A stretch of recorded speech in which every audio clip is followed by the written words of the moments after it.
Namaskar, namaskar, namaskar. This is your coach, Dr. Amit Parekh, and I've come here with a very powerful topic.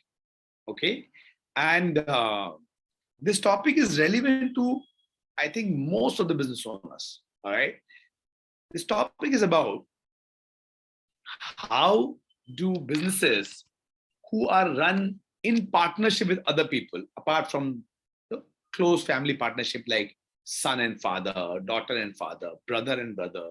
Apart from that, the businesses which are run with partnerships with other people outside immediate family, right?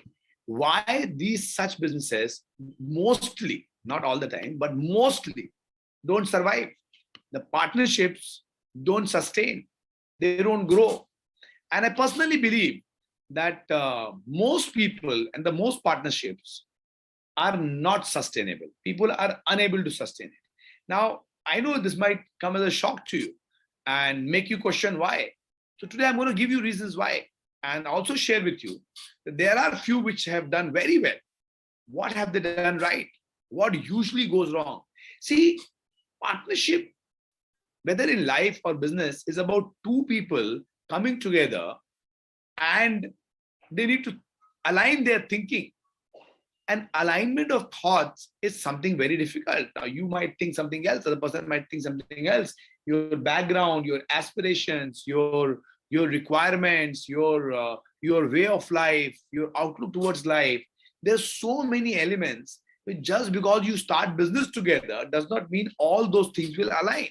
Now, these things don't show up or rear their ugly head right in the beginning, but happens after a while when the business starts moving and you're busy with a lot of work and then you have to make decisions. That's the place the clashes come. Most partnerships are not able to sustain because their decision making is different. Their viewpoint is different. So they always, either it happens that one partner takes care of the everything, becomes a boss, another becomes just follower partner.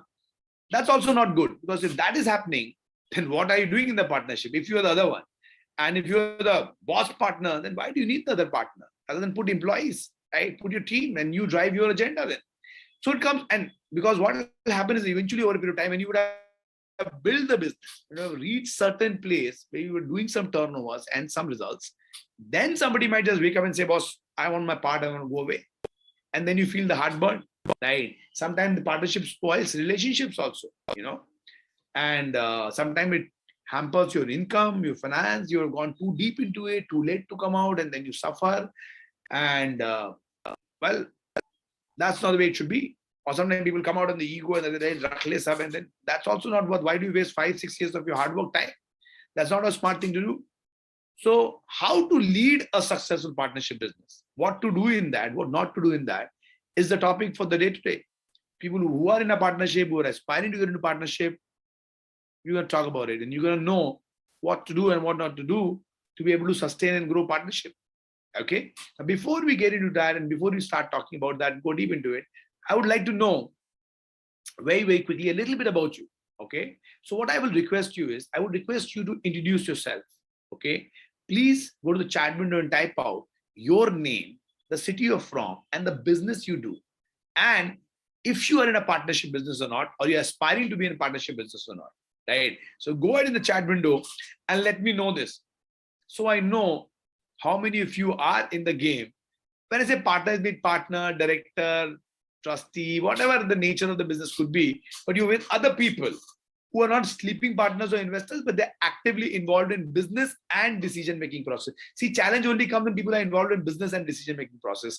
If you have a bunch of people who are not involved in business, not involved in decision-making process, then really it doesn't make a difference at all in your life, right?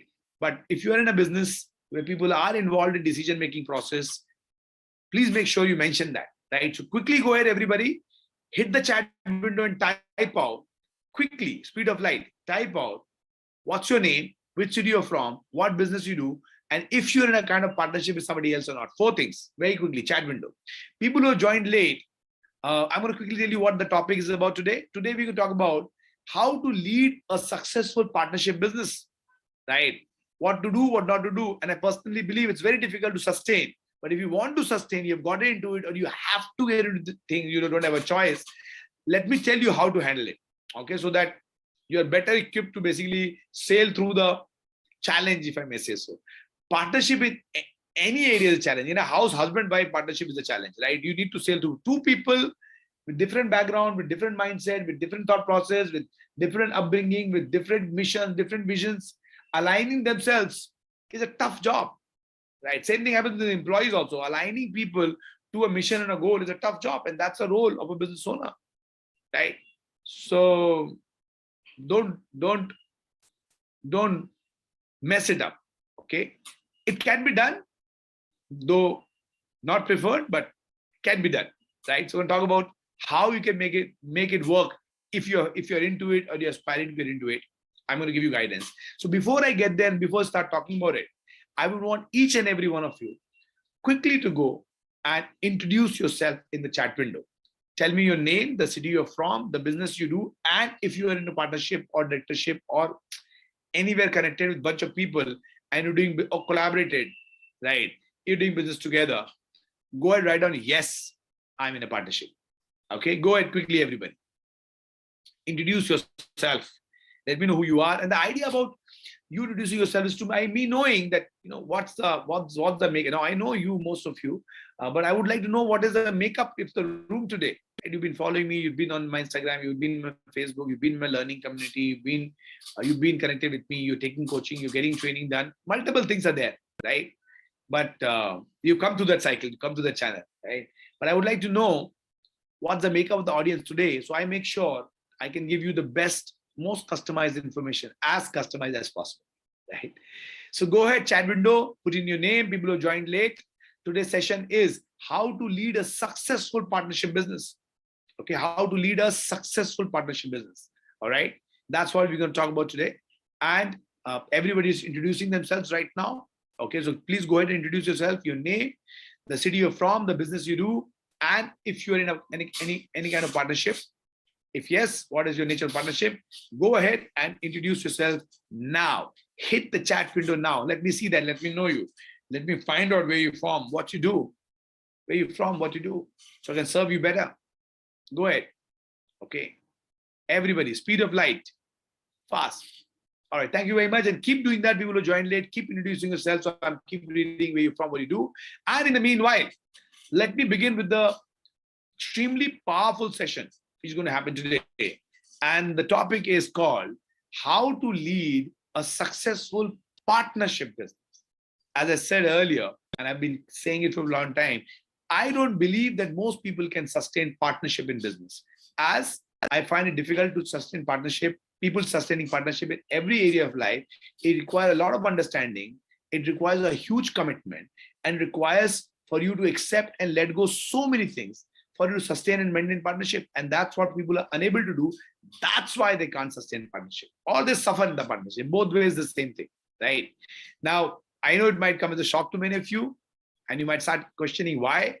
I will give you my take. So my take on having partnership in business and otherwise is most people can't sustain, right? And while there are a few examples of extremely successful business which have run on partnership basis. So today, I will try to decipher how micro, small, and medium-sized enterprise can have a partnership as its core and actually make it successful. So let's understand what are the dynamics that are required for a successful partnership business. So everybody, I'll request you to pull out a pen and paper so that you can make notes, so that you can remember, and you can have a discussion with your current and future partners. Okay, let's start. Number one, the number one methodology for a sustained partnership is having a shared value system.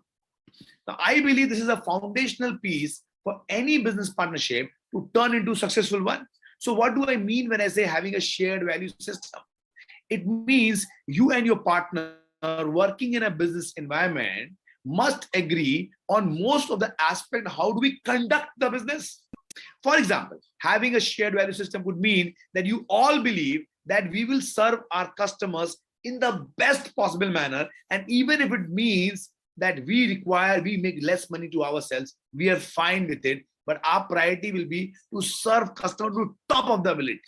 Now, suppose you don't have a shared value system. Some partners think differently and the other ones think differently. There'll be clashes. I'll give you another example.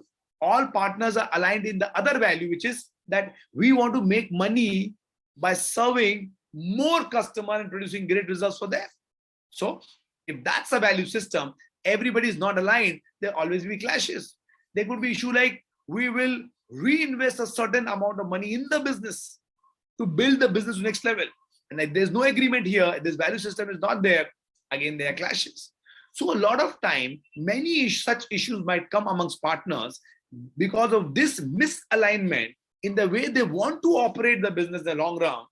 And there are clashes. One partner would like to cut the cost, save money to make higher profit. The other might want to keep between quality and the cost.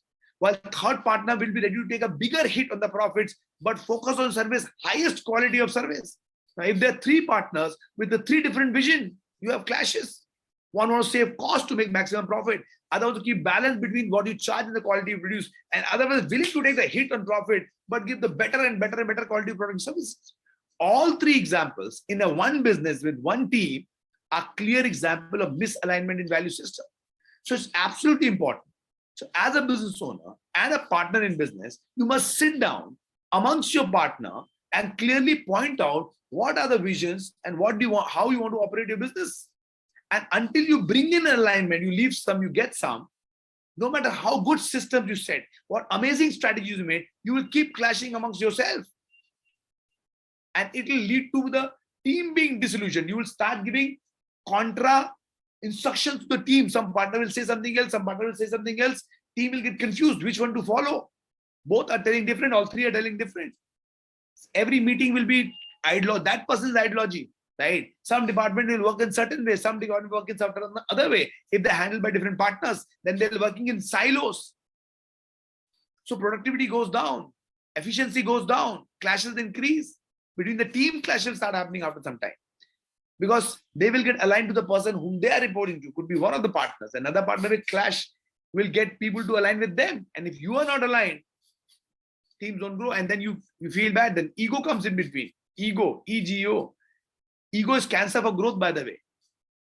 Right? If you want to have growth, you work with ego, big problem. Fear is a part of type of ego. Fear. Oh, you must wonder why. Oh, fear is the ego. Avoid looking bad. It's fear. But it's part of ego. How do I mind about looking bad? If I fail, I look bad, I'll work on it. Why should I get anxiety? Why should I have panic attacks? Ego. If I look bad, oh, what will I feel? People are willing to leave some powerful things in their life, some powerful ways and means of building their livelihood because they have ego. Fear is a part of ego. फटती है लोगों की और भाग जाते हैं लोग. Partnership टूट जाती है. So aligning of value system is very important, right? Next one, being flexible to share decision making. Being flexible to share decision making. This is another critical element that is responsible for making or breaking a business partnership. To have flexibility to take independent decisions. So let me tell you a reality of what happens to decision making in a partnership business. Okay, scenario number one. One of the partner holds all the decision making power, making other partners completely dependent on them. Scenario two, either of the partners are decision averse or both are decision averse and they push each other to take a call. If anything goes wrong, it should not come to their head. That's scenario number two. Now I want you to understand that both the scenarios are detrimental to business growth. And in reality, the way you should operate is having independent decision making power for your own department and your own KRAs. Because here's the thing, if only one partner has all the power, then anything they might not understand will not go through. While if other partner who doesn't have the power to make decisions has more knowledge and more information on a certain area where decision making is required, his intelligence is of no use. So you have to got to understand the essence of having partnership is sharing the load of work and also decision making, respecting each other professional and personal activities. And most importantly, allowing each other to fail certain times. Otherwise, the lack of ability to take decisions among partnership business is 100% the reason of loss of opportunity. They get opportunity, they are indecisive, they're fighting amongst each other, they're disagreeing with each other, or they're respecting each other and not taking a decision. Boom. We are here to get commerce, get business done, not to feel good or make somebody else feel good. That's not the purpose. He'll feel bad. If he feels bad and business goes good, let them feel bad. Eventually, they'll come around and have a conversation around it. Why should a person feel bad? I mean, it's about the issue, it's not about the person. And person does not have the maturity. Have a conversation around it rather than letting go of opportunity. Ran there to maintain the peace. To maintain the peace, you keep losing opportunity. You don't grow in life. Are you doing business? Are you running through life for somebody else to be happy? You'll always be unhappy. So to make sure there has to be flexibility to share the decision-making process and allow the other person, both the people, to take simultaneous decisions in their own key areas. Number two. Number three, clearly defining and marking different fields of operation. Now, here's a very important element which is vital in running your partnership business successfully, to have the clarity of role in the organization. Now, I work with thousands of business owners which are doing business along their partners, but never sat down and clearly defining their own roles and responsibility and the other partners' roles and responsibility. And often I see that both partners are more or less monitoring or running the same function of business, which a lot of time leads to clashes and wastage of effort also, conflicts, arguments. And most importantly, you are wasting your effort. If you're running partnership business, the first step is, if you wish to be more successful in working together, sit down, define list of departments and activity and people either of the partner will handle, and create in such a way that you don't micromanage or mess with each other's domain of work. Everybody will have certain strengths, certain competence, certain knowledge, certain skills, certain attitude. Decide along with that. And don't macromanage each other. Allow them to make their mistakes. Allow them to run it the way they want to run it. Otherwise, why do you have them? So as a business owner, you got to understand your strength. You got to understand your partner's strength. Then pick up things which you are better handled and then align with them. This will create a lot of clarity and will lead to much healthier partnership, long-term partnership, right? Not a short-term one. Number four, trusting each other. Now, this is also an aspect which sits at the foundation of having 100 trust with each other, on each other as a business partner. Any partner which has trust issues, right, amongst the leader can never sustain for a long period of time. Now, trust doesn't mean that partner will steal from that's not the kind of trust I'm talking about. What trust I'm talking about is allowing them to take their own decision, trusting them that they'll get it right, their direction, their idea, they're dealing with people, having trust, right? So if at all you're in a partnership where you feel the line of trust is not clear, have honest confrontations and make sure that other partner trusts you with life. Now, trust can be reflected in a couple of ways. So let's understand, how do we showcase trust in a partner? How do we find out there is lack of trust? Number one, allowing them to take their decision independently. Why every decision has to be vetoed by everybody? No. One partner thinks something is good, something is required for their growth, they take the decision. That's all right. Right? I mean, why else you're a partner? Correct? And if you want to grow to next level, you have to do that. Every decision should not be taken together. Trust the other person, ability, knowledge, skills on the department they're handling or overall business, let them take it, right? Or you take it if you're the partner, other person is pressurizing, push them back and have a confrontation. Second, supporting your partner's decision, even if there is a disagreement, agree to disagree. Well, I disagree, but since you say you do it. Partnership is not forcing your decision on someone. It is agreeing to disagree. You put the point together. You say, this is what I feel, but still you want to go ahead. I am with you 100%. Well, then other partner will also do the same thing. Putting your partner down, ridiculing them, condescending, doesn't work. Sitting on the high horse, oh, you did last time, it's so much we lost. Doesn't work. Don't keep the partnership if that's what you're going to do, right? Then letting each other expose new possibilities of growth and scaling up the business. This is something which is so very wrong in partnership businesses. Either of the partner do not look for scope of growth, possibility of scaling up, Where all can you get new ideas, new efforts, new focus, new energy, new vigor? You have to allow both people to explore, because both are partners. They are not under each other or over each other. So it's like running independent business, right? So allow each partner and then agreeing with that and going ahead with that.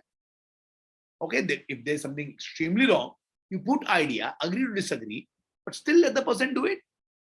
And last not the least, having trust in each other's capability to produce result and go forward. If you don't have trust, not partnership, then why are you having the partnership? If your partner does not have trust in you, then why are you in the partnership? There's no trust, there is no hope, there is no goal, there's no milestone to be achieved.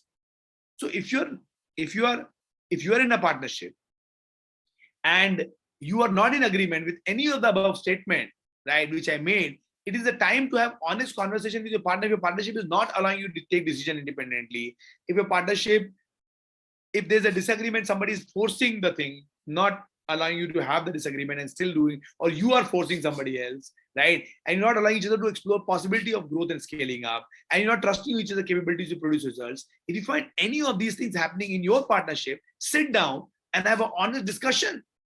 Make sure that you either take a consistent effort and you showcase trust in each other, and then you work each other and work more.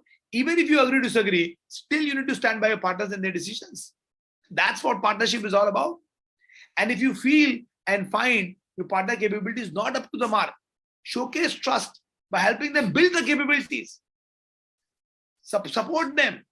If decision making is not trustworthy, let them make mistake and let them learn from it, but don't stop them from making decisions. Otherwise, they will become dependent on you.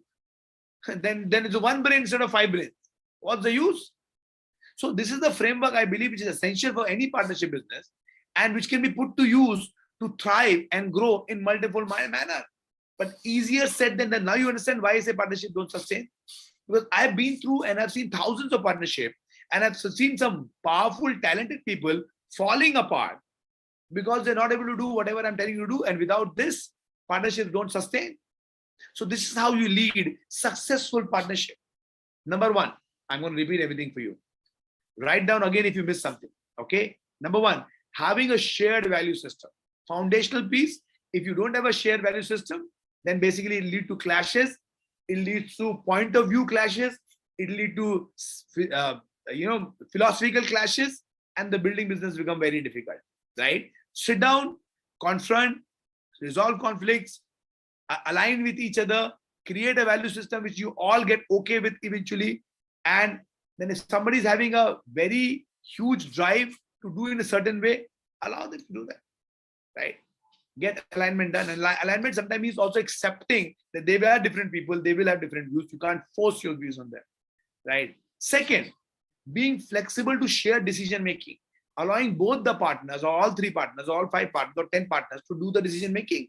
Right? Now, if both are decision averse or one is decision averse, they'll try to put it to another person. Tu decide kar, nuksan hua to tere maathe pe. That's not how it works. Right? Or one partner says some decision main lunga. That's also not how it works.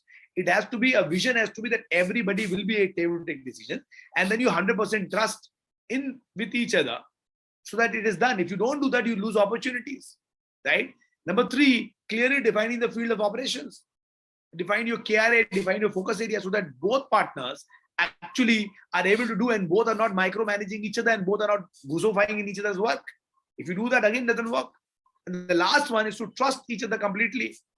Having trust, allowing everybody to take the decisions, even if it is wrong, right? Even if it is right, supporting the decision, letting both people or 5 people, all partners, to explore new opportunity of growth, scaling business, and have a clear understanding and trust that these people are capable and they can produce results. Give them the work which is aligned to their strength, and you take work which is aligned to your strength, so there is no stress. And so, and you don't get involved and you don't create a mess down. And if you create mess down in the team, it becomes very, very difficult. Right? So make sure that you trust each other and you allow business to grow along with that. So this is the framework which I believe is essential, extremely essential to have cordial relationship, to have amazing partnership, so that helps you grow and get the results because of which you form the partnership. Otherwise, what is the use of forming the partnership? Right? You form the partnership because you wanted to grow and get next level of result, not to be stressed and stuck up and crying in the partnership. No sense, right? So this is what I wanted to share with you. Now, before I let you go, I would want you to quickly go to the chat window and type out for me. What was your one wow learning? And what is one action you would like to take to improve your partnership business or future partnership business? Go ahead, everybody. Go to the chat window and type out. Go to the chat window and type out that what will be your wow learning from the session today. What did you like the best today, right? And how will you lead successful partnership business? What changes will you make in your partnership business? I would like to read about it. Quickly, everybody, hit the chat window. Everybody, write down what was your wow learning today and what is one action you would like to take. Everybody into the chat window. I hope I was able to decipher some bit of the confusion around how a micro, small, or medium-sized business which is into a partnership can actually become successful one, right? So chat window, write down everybody. Let me hear that. A lot of you are saying to create a flexible decision-making process. Yes, you're right. Yes, you're right. One person not holding the veto. Both are not decision averse. Both taking decisions simultaneously to get the results. Absolutely amazing. Many of you are talking about defining the field activity, field of operation, differentiating the work, not micromanaging each other. Yes, you're right. Allowing people to do their own stuff, take decision in their own domain, divide the domain. If the domain is divided, there is no conflict, right? That's the whole game plan. And if you don't divide the domain, then you keep conflicting the same thing because both are focused on the same activity, right? Team gets confused, kiski sunu, kiski nahi sunu, right? So as a business owner, understanding strength of your partner, understanding your strength and dividing the work along with, and then allowing each other to take the decisions. Lovely. Trusting each other, some people say, okay, you're going to sit down and allow a partner to take decision, allow yourself to take decision, not seek for partner's acceptance. Not everything requires partner acceptance. You need to decide beforehand what are the areas which you handle and you take decision for that. Letting each other explore possibility for growth and scaling up. Yes, you don't need your partner consent to grow your own business. Take it as your own responsibility, not jointly shared responsibility. Maybe the other partner is not that focused for growth. If you are, then you take decisions. Maybe other partners got a lot of money and stomach is full. Maybe yours isn't. You want to drive more, get better results. I don't know. Maybe you have a bigger dream. I don't know. Maybe a bigger aspiration. Sit down, have conversations, have alignment, and get to next level. Lovely. I love you guys. It's been amazing. Some amazing learnings are coming up. All the 4 areas I can see people writing it down. Lovely. Became flexible decision making, people say. Lovely. Lovely. Defining the field of operation, people say. Beautiful. Having a shared value system or aligning your value system to find a middle path, common minimum program, right? Common minimum program, how it happens in political parties. Yes, that's lovely. Common minimum program so that you can work, you can have a workable and functional partnership, not dysfunctional partnership. A lot of people would like to share the areas, divide the areas. Lovely. A lot of you don't want to micromanage each other. Lovely. I love you guys. Good learning, good sharing, good action points. Trusting each other. Yes, you need to trust each other. Allowing yourself to explore. Yes. Yes. Very good. Lovely. So I want each and every one of you to please go ahead and write down what was your wow learning today and what is one action point you will take. Please don't leave without doing that. I'm going to say bye-bye to you very soon, but I want you to write down what was a wow learning and what is the action you will take after the learning today. Do not leave without that. I'm going to see you soon. Write down everybody. Write down everybody. Write down what is your wow learning and what will be the very important, the action point which you take. Do not leave without that. And I'm going to see you very, very soon with new learning.